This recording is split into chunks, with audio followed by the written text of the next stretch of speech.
Today, we're going to talk to Jennifer Davis and D. Nigel Green about Noble's ARC redesign process. We're going to talk about broad strokes and get some insight into the process and how it came together and what it means for Noble going forward. So welcome, Jennifer and D. All right, guys. So talk to me, what is the ARC redesign process? How did it come to be? And why is it important for Noble at this time? Three big questions. Yeah, those are all big. It was really important for us after we created and shared Noble's anti-racist commitment that we take a look at our current policies and practices at Noble, some that are truly like just core to who we are as an organization, and re-examine them to see if they are not only yielding equitable experiences and results, but if they are also actively anti-racist, how we define anti-racism at Noble. And so that meant that we had to create a process that not only yielded more anti-racist policies, but that the process itself had to also represent Noble's commitment to anti-racism. You'll hear people say that, like, I used to say this phrase all the time, but it's true, which is like, Noble does not get to be anti-racist in a racist way. And so one of the learnings that Dee Green and I had very early on is that our process too is also a product. And so we created these different themes in an effort to be radically inclusive, meaning that we wanted to cast a wider net and have a broader definition of what it means to be a staff member or a stakeholder at Noble. We wanted to go after voices to be at the decision-making table that maybe historically haven't always been represented, or maybe haven't been as elevated as Dee and I believe was necessary in our first attempt to get Noble closer to an anti-racist state. And so what we did was we created teams that were each tackled with one of the priorities or policies that our leadership team had determined and that our staff had determined needed to be priorities this year. And so then those teams gathered input and feedback from very specific stakeholder groups based on whatever policy or priority they were going after. And they had to do that from the onset. And then they were charged with building a team that was going to examine the data and then begin to redesign policies that answered or that were aligned to the feedback from stakeholders. And then we challenged them to make that a continual process. Oftentimes what happens is that people sit down, we write policies and practices, and if we think we're good, we may ask one or two groups of folks, like, what do you think? How was that? And then we're done. But what we wanted to do was create several different entry points for the people that are most impacted by certain policies and practices to be able to continue to not only just give feedback and respond to policies, but actually refine policies throughout the entire process. So we had groups or teams for our student code of conduct, for our student dress code, for Noble's mission, vision, and values, for our long-term anti-racist plan. We had teams for our teaching and learning at Noble that tackled grading, promotion, and graduation requirements, and then our curriculum and instructional beliefs. And then on the flip side of that coin, we had focus groups, if you will. We had groups of staff members, we had groups of parents, we had groups of alumni, and groups of currently enrolled Noble students. And they met over the course of 3 months to continually give feedback to processes. I'll end by saying this. This actually is not from me. It is from the Dr. D. Nigel Green. But if it is built for us, but not by us, then it's not about us. And I learned that from him. And so we just really wanted to ensure that not only the people that have to enforce policies, but the people that are impacted by policies, ensuring that they too had just as much say in what we were redesigning. And I don't think we did it perfectly, but I do think we made a lot of progress. Thank you for that. Very in depth, very in depth. It sounds like the process was super in depth and included a lot of stakeholders, included a lot of perspectives, a lot of voices. How was the process of getting the people engaged and like committed to participating in such an in-depth process? I think, well, first and foremost, I can't take 100% credit for that quote, of course. I heard it from Angela Davis, who is, one of the people that I look up to in this work.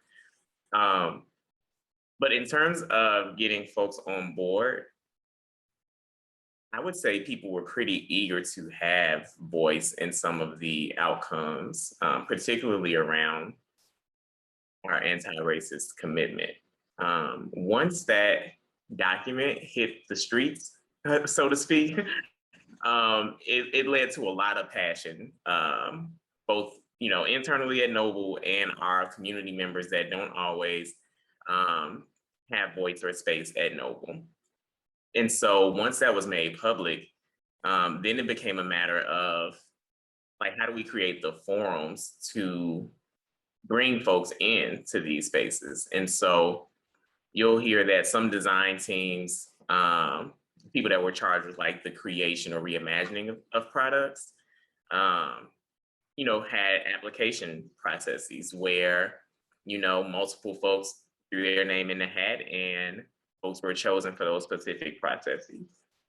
And then you'll also hear like from our, on the refined side, there were groups that the call was put out. Like I'll speak for like one in particular, like our students, the call was put out.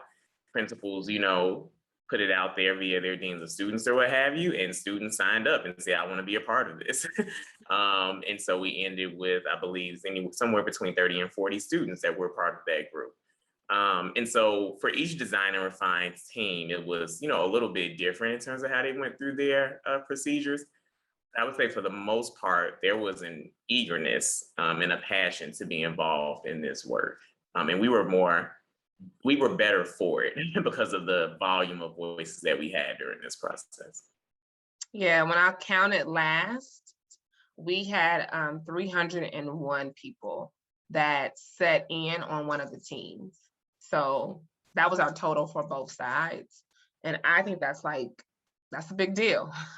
That 301 people, we're not talking about like gave us feedback. They were a part of the actual decision making of how policies were shaped and informed, which is what our anti-racist commitment tells us to do. Like it challenges us to literally center the voices, the brilliance of our people, and that they should inform and shape our decisions. That is how redistribution of power looks like at Noble when it comes to our process and our evolution of becoming anti-racist. Yeah, and I'll lastly name that I think a key lever for that passion and that eagerness was this past, was it January? I believe it was January. Noble conducted its first community survey, like broad community survey. And that community survey was open to Noble parents, Noble students, Noble alumni, board members, and community members. And we also even had some former staff members chime in on that survey as well. We ended up hearing from close to 4,000 different individuals, which was incredible for the first time that this survey was rolled out. And to that extent, one of the questions on that survey said, would you like to be more involved in this work? We spelled out for folks, we want you to be involved and would you like to be? And we had a lot of folks from that survey as well say, yep, sign me up, or I have a few questions, but I'm interested. Your process seemed super inclusive, and like you said, Jennifer, wasn't perfect, but it was definitely better than it had been. What's the difference in the process? What shifts had to happen to allow this process to occur as it has? I think you have to have a really true understanding of what equity really is. And so, and when you truly get an understanding of equity, not just as a concept, but as a way of doing and a way of being, it changes your bar for inclusion, for representation. And so for us, this was about how do we ensure equitable access and equitable power and equitable influence on how we define these policies and practices that impact our students and our staff's daily life. The truth of the matter is like, I don't wear a Noble polo, and I never ever will. But just because of my role here at Noble, right now, I have a lot of say on what happens to a polo at Noble. But in our process, what we wanted to do was give our students and our families equal footing on the decision of what should happen with Noble's polos, for example, because I don't wear them. I don't purchase them, but our families and students do. And so that became like a new way of seeing or designing our methods around what does inclusion really need to look like in this process. I'll also say this, is that we saw it as our job, as our obligation to identify any barriers and to remove them. We entered this process assuming a couple things to be true. We needed to assume that students cared about Noble and wanted their voices to be heard. We assumed that parents cared about Noble and wanted their voices to be heard. We assumed that staff cared about Noble and wanted their voices to be heard.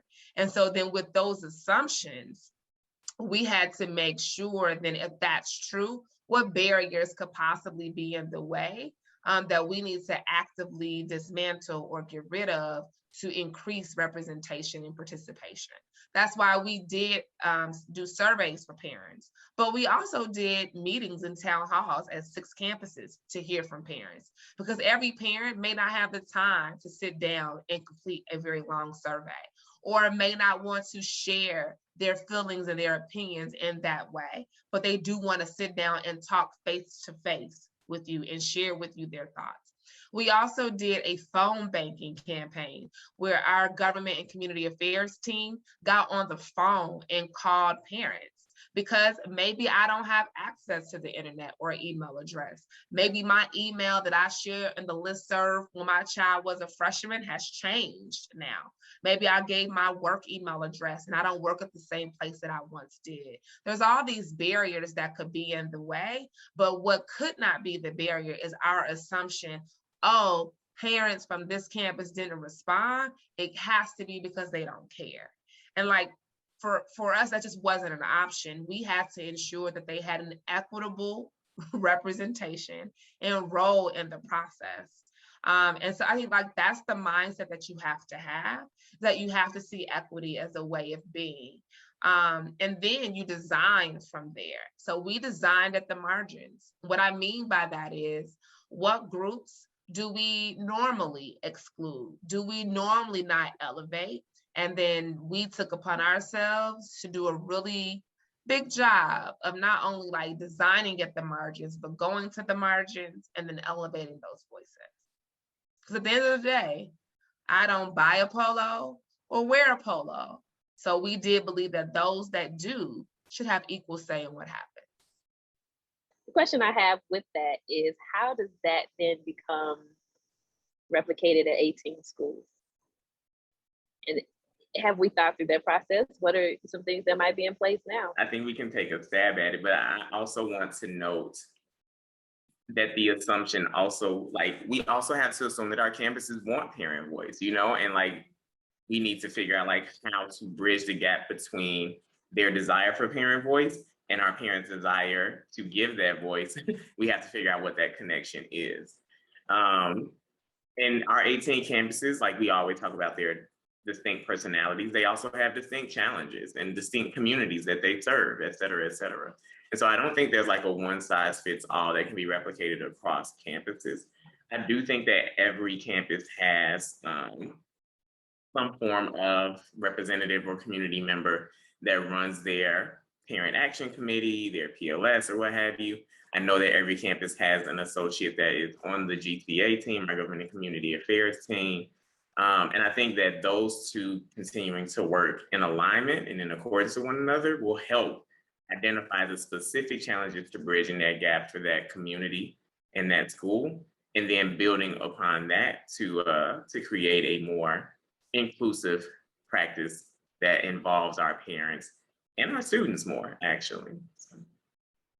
And I think we can just do a better job of codifying what works and what doesn't work. You know, Dee and I have learned a lot in this process. We actually have a document where we're keeping track of our lessons learned, because if we could start all over again, there are some things that we would do different. And so I do think it is upon us to share our learnings with our teams, with our campuses, because I do believe that we don't all have to learn this 18 times. Like, we can just get better each time, but we got to share what we've learned with our teams.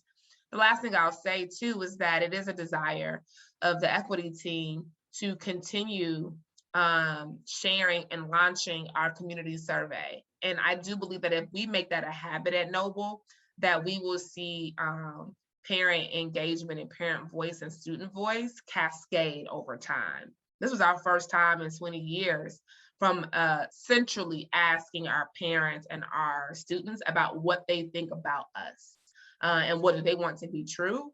And so I do believe that if we continue to do that and make it a habit, that we will continue to see just increased engagement and input from those stakeholders. And my hope is that cascades to the campus, because the campuses are the heart, are the bread and the butter of the organization. We do not exist without our 18 schools, and we will only thrive if our schools thrive. Talk to me about the tough decisions that had to be discussed. How did they work through? Right, I'm sure everybody did not agree on the outcomes, and still today with the decisions, pending, I'm sure that there's not 100% agreement. So how did you all get to consensus and decide what was best? I don't think we're at consensus still. I mean, and that also isn't the goal. To be quite frank, like, there are some parts of our proposals or of our policies that, like, Jennifer Davis as a person, could be uncomfortable with, or may feel more conservative than I prefer, or even more liberal than I prefer. But that's the point of the process, is that I, even though as Chief Equity Officer, I'm overseeing our processes, but the products are up to the people. And that's what seeding power and distributing it actually looks like, is that for this project in particular, like, I don't have direct control over where it lands, the people do. But if you have a good process for, one, informing your people, selecting your people, building their expertise, then you can trust that the final product is probably 9 times out of 10 way better than I would have ever come up with on my own, because it just included more perspectives, more backgrounds, more expertise. What I will say to you, though, is that it's not all easy. The conversation around demerits or no demerits, that's a big deal for Noble. Last June, we said that one of the things that must be true around our work in anti-racism is that there could not be any sacred cows or sacred people, that every single thing had to be up for examination. And maybe not all at the same time, but there can't be anything that's so sacred and noble that we were not willing to examine it to ensure that it actually is aligned to what we believe to be true about equity. And so that meant our commitment to college had to be on the table. That meant demerits had to be on the table. That meant student uniforms, polos, and seals had to be on the table. And that makes people uncomfortable. I would say this, the examination of these things today, I'm proud of, because it shows that we really did mean that nothing was too sacred to be examined. But I will tell you that it has definitely led to moments of almost an identity crisis, because who is Noble without his commitment to college? That's hard to answer because it's so ingrained in who we are. So there were moments in the process where, as we were questioning different parts of our identity, that though that was the right thing to do, it also made us sometimes look at ourselves and look unfamiliar, parts that we didn't even recognize, because so many things that are core to us, we were willing to question. I think it was the right thing. But sitting around and having debates about our commitment to college, or our demerit system at Noble, those were some moments that were definitely uncomfortable.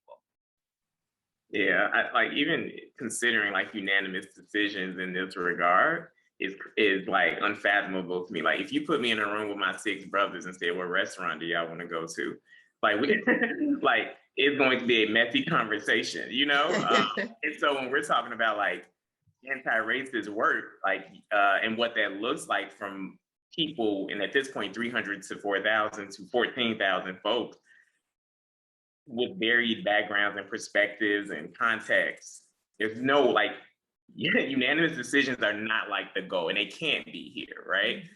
But voice has to be the goal. Like, are we arriving at this decision with the right folks at the table?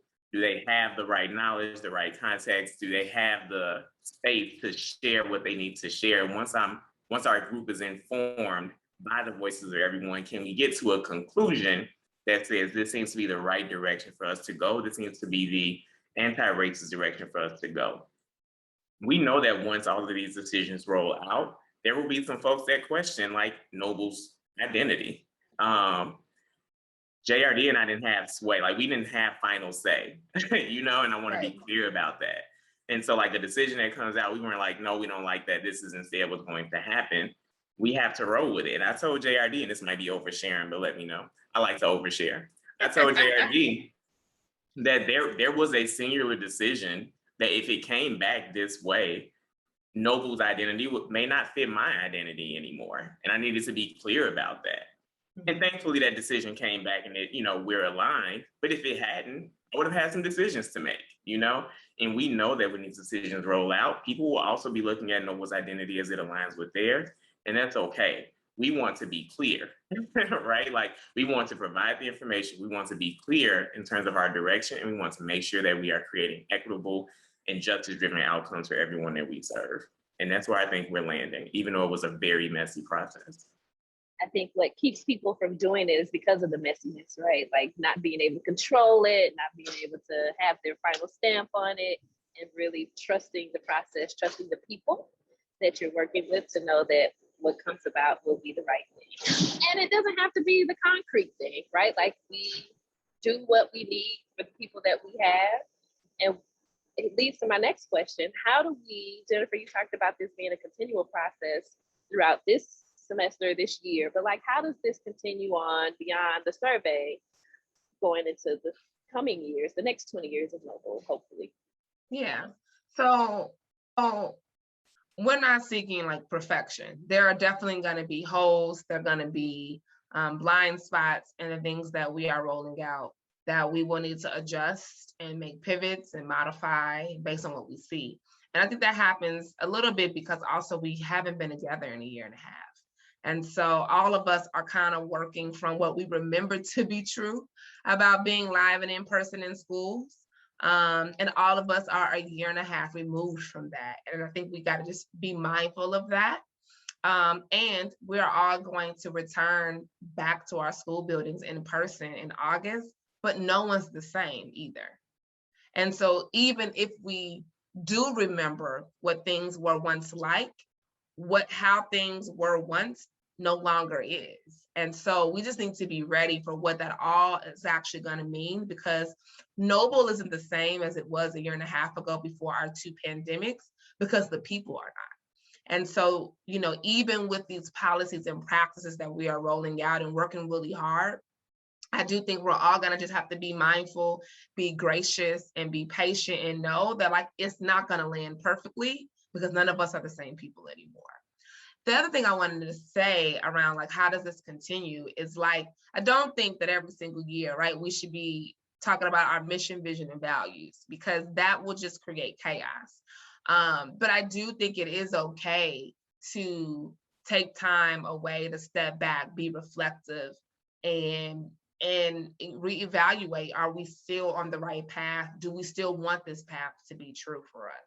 And so my hope is that, on smaller scales, there are some things that are core to Noble, or that are policies and practices that do need to go through a pretty massive reevaluation next year, whether that is our staff handbook, for example, or the way that we hire and promote, our staff members. There's other parts of us that we're not done with. But I would also say that we can't upend every single thing every single year. And every single decision does not need to look like 300 people being involved. There are still leaders in this organization that are leaders because also they're experts. I am not an expert in what it means to run Hansberry, but Ms. Wilson is. And so there are times that she 100% needs to be empowered to make decisions for her campus as the expert and as the leader in that space. And I also don't want us to swing that pendulum that way, where every single decision now needs to include, 50% of our stakeholders, because that also just isn't what's best. But I do hope in the end that when we are thinking about policies and decisions, that we do get better at designing with equity in mind, that designing processes and protocols with equity in mind, because whether that's on a large scale or a smaller scale, if we start with that as our goal, I do believe it shapes your final product. So I do hope that all of our teams do think about and do design their processes to ensure that the right voices are always at the table. And those right voices should be not only who needs to enforce it, but who will be most impacted by it. I do hope that our processes moving forward, whether large or small, thinks about and designs at the margins. And I do hope that whether big or small, that we're also thinking about how important communication is in all of our processes, both outbound and inbound. Dee, I'm gonna ask you one question that's still sitting here. Who's included in For Us, By Us? What does that mean? Who does that represent? To be 100% clear, when I say that it impacts Noble, I mean the folks that want to be on this journey with us. And it means the folks that are impacted by the journey that we go on. And so it's a dual measure here. There are people that we are in community with doing this incredibly justified work as teachers, as paras, as admin assistants, no matter what their racial or ethnic background or any other intersectional identity background is, but they're doing this work because they believe in it and they believe in our children, they believe in our families. So yeah, they're part of this mission. And that same group should not negate the voices of the communities that we serve, right? And so we have to be able to both consider those that are doing the serving and doing the work to elevate the voices of those that are served. And so welcome. I hope you've read our ARC, our anti-racist commitment. I hope that you have seen our anti-racism commitment and said yes, that is aligned with my heart. I hope you've seen that and said, yes, I want to figure out how to do that work, how to progress as an anti-racist, how to do that work better day by day. And I hope you've seen that and said, how can I be a part of this and say and serve children that don't come from communities that I come from, right? And so if you've seen that and you can check yes to all of those questions, and yeah, you're a part of this work. You're a part of the us that I'm referring to always. There are people that may not see that, and that's okay. It just means that they may not be the us that I'm referring to. I think it's important. I really do think it's important to name who we mean. I think, this is meant to be built, and you all have intentionally built this as an inclusive process and not an exclusionary process. Mm-hmm. But some folks can exclude themselves by way mm-hmm. of name identity marker if they don't mm-hmm. see themselves represented necessarily. And I know the people that we serve, who you talk about, Dee, our community doesn't always, we serve Black and brown families. majority, right? And so like, if I am not in that community, do I fit? And so being able to name that, and I think your answer was eloquently said, is that if you're in this work, you're in this work. And I appreciate what I've learned from Matthew Kincaid and others, and reading and learning on my own journey is it's personal. You know, this work is not meant to be collective only. It starts with the individual first. And so I appreciate that. Rachel, I think your question is right. It's a difficult one to ask, but it's real. I have participated in a conversation just this week with some leaders, and the question that I was asked was do white people still have a place at Noble? Like, that's a question that some of our white staff members are grappling with. It may be uncomfortable. It may not be a question that people are even admitting to be wondering, but it's a question that is on some people's minds. And I just think that, like, we have to talk about it. So I appreciate your question, and I appreciate Dee's answer. You know, the answer was clear. Like, if you are about the work, then there's a space for you at Noble. If you're not about the work, then there isn't a space for you at Noble anymore. That's actually the deciding factor. That's the criteria for success, period.